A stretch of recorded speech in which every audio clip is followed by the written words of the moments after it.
Беспрецедентный удар по Крыму. Поражено 60 целей за ночь. Масштабы украинских атак бьют рекорды. Ракетная опасность почти в десятки регионов. В России настоящая паника. Мадьяр предрек падение Москвы. Путин бросил все силы на защиту столицы. Приграничье осталось без ПВО. Время работает против Кремля. США обратились к РФ. Призыв убраться с Украины как можно скорее. Путин послал союзника, Лукашенко остался один на один с Зеленским. Правительство ушло в отставку. Премьер-министр еще одной страны сложил полномочия. Об этих и других событиях к вечеру вторника, 23 июня. Хороший вечер вторника начинается с правильных новостей. С вами команда «Нехта», в студии Олесь Корниенко. Беспрецедентная атака на Крым. Второй раз за несколько дней поражены нефтебаза в морском порту Керчи и нефтетерминал в порту Кавказ на Кубани. Там возникли пожары. По данным канала «Крымский ветер», после атак вспыхнул пожар на железнодорожной станции «Южная» в Керчи. Поражены также электроподстанция «Насосная-2» и газораспределительная станция «Симферополь», 4 системы ПВО и 3 дорогих разведывательно-ударных дрона «Орион», способных нести управляемые авиабомбы и малые крылатые ракеты. Всего, как сообщил командующий сил беспилотных систем Украины Роберт Броуди, за ночь на территории Крыма было поражено несколько десятков объектов оккупантов. Москва ляжет в Крыму. В оперативной глубине противника «Птицы» СБС подняли шум. Более 60 уязвимых вражеских целей были уничтожены лишь с помощью мидлов.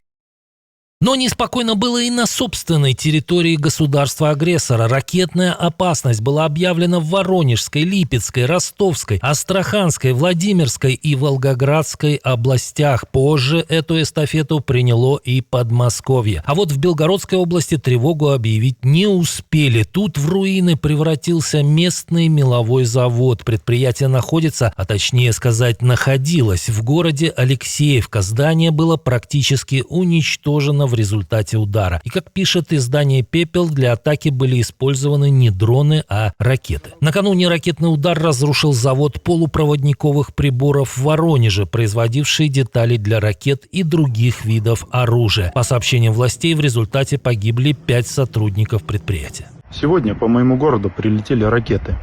И это нормально. Жертв, насколько мне известно, удалось избежать. Слава Воронежскому ПВО.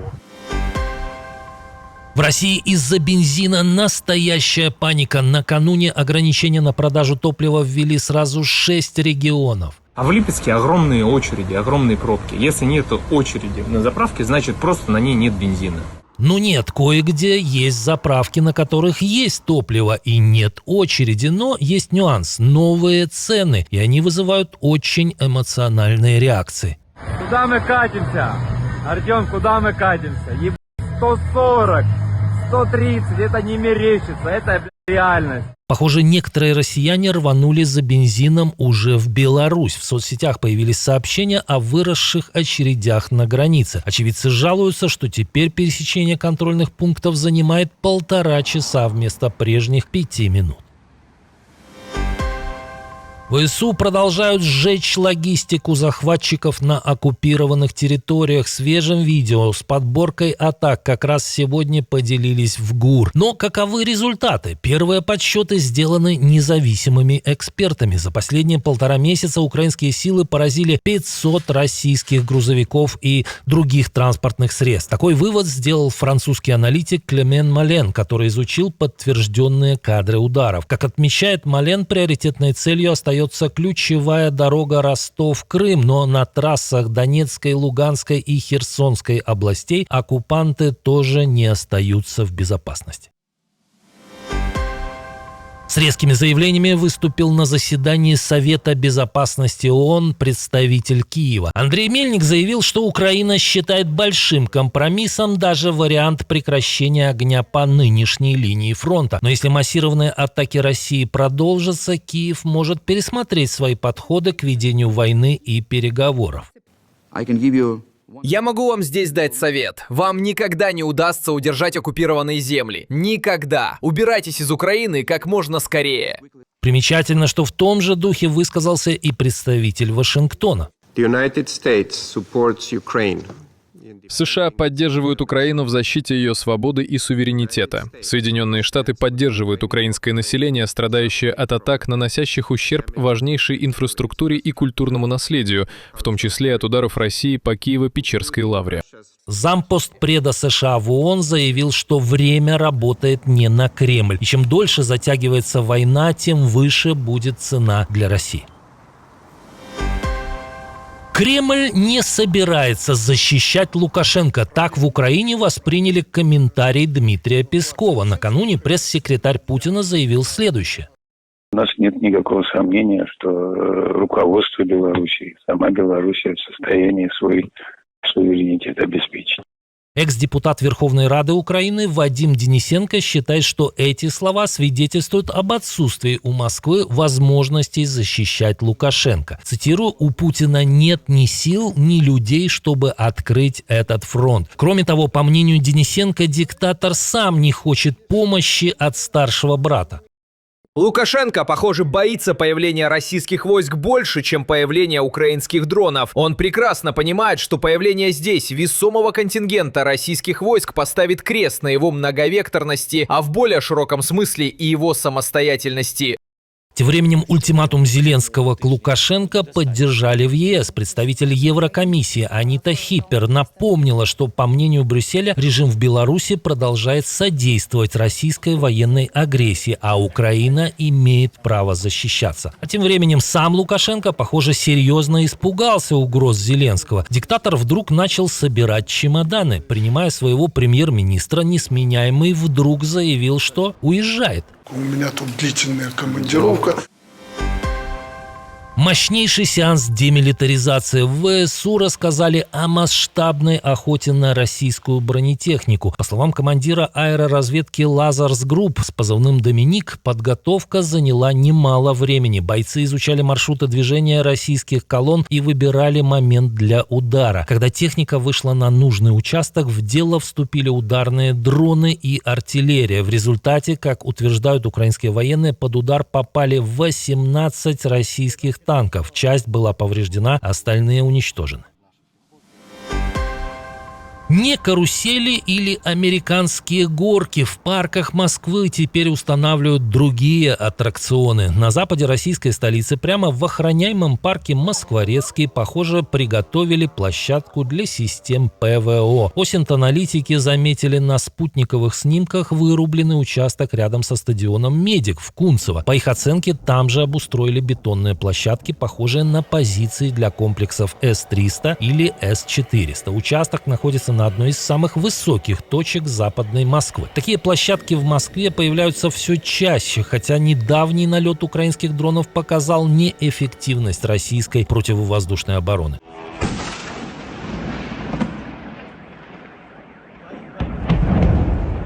Но самое интересное в том, что для того, чтобы усилить защиту столицы, комплексы ПВО снимают с прифронтовых регионов. Такой вывод сделали уже в Американском институте изучения войны. А таким образом российское командование подставляет под удар другие регионы страны. Правительство Литвы ушло в отставку. Премьер-министр Инга Ругиненė сложила полномочия после решения правящей социал-демократической партии переформатировать коалицию. Новым главой кабинета, как ожидается, станет лидер соцдемов Миндаугас Синкевичус. После реструктуризации правительственная коалиция сохранит большинство в парламенте, а Ругиненė заявила, что не считает себя жертвой политических договоренностей. Погодите, вчера отставка премьера Великобритании, сегодня всего правительства Литвы. Недавно смена кабинета произошла в соседней Латвии. Но никакой стабильности. То ли дело соседняя Россия или та же Беларусь. Как раз сегодня Лукашенко отмечает 32 года победы в первом туре первых президентских выборов. А вам что больше по душе? Признавайтесь. Власти России взялись за Ленина. Нет-нет, Ильича пока не выносят из мавзолея, но его литературным наследием занялись цензоры. Книги вождя мирового пролетариата теперь будут маркировать как произведения с упоминанием наркотиков. В пока еще не черный, но уже специальный список попал сборник «Ослиный мост», куда вошли работы основателя советского государства. Маркс считал религию опиумом народа, а теперь получается, что путинисты считают таковыми труды марксистов. Оно и правда, начитаешься Ленина и начнешь везде видеть призрак коммунизма. Ранее под наркомаркировку уже отправили произведения Булгакова, Пелевина, Стивена Кинга и Харуки Мураками, а еще детские книги про Чебурашку, старика Хоттабыча и волшебника изумрудного города. Интересно, что нюхают сами путинские цензоры. Как думаете? У людей появился шанс в соревновании с машинами. В США впервые уволили робота. Причем этот терминатор работал в полиции. В американском городе Дублин почти год тестировали чудо техники под названием DubBot стоимостью более $100 тысяч. Робот патрулировал улицы, снимал происходящее на камеры и должен был помогать обычным полицейским бороться с нарушениями. Но результат оказался неожиданным. За все время железный коп не зафиксировал ни одного преступления, не помог задержать ни одного подозреваемого и не выписал ни одного штрафа. В итоге проект закрыли. Сергей Лавров снова оказался в центре скандала. Министр иностранных дел России в очередной раз продемонстрировал свое мастерство во владении не столько дипломатической, сколько нецензурной лексикой. Инцидент произошел во время круглого стола для иностранных послов в Москве, на котором МИД РФ излагает свою точку зрения на войну России против Украины. Забыв о включенном микрофоне, Лавров неприлично высказался прямо во время заседания. Этот момент попал на видео и быстро разлетелся по соцсетям. Нет, хер собачьим все уже. Ранее Лавров уже не раз отмечался подобным образом. Интересно, во время трибунала в Гааге он будет также не сдержан, как думаете? Спасибо, что досмотрели до конца. Увидимся утром.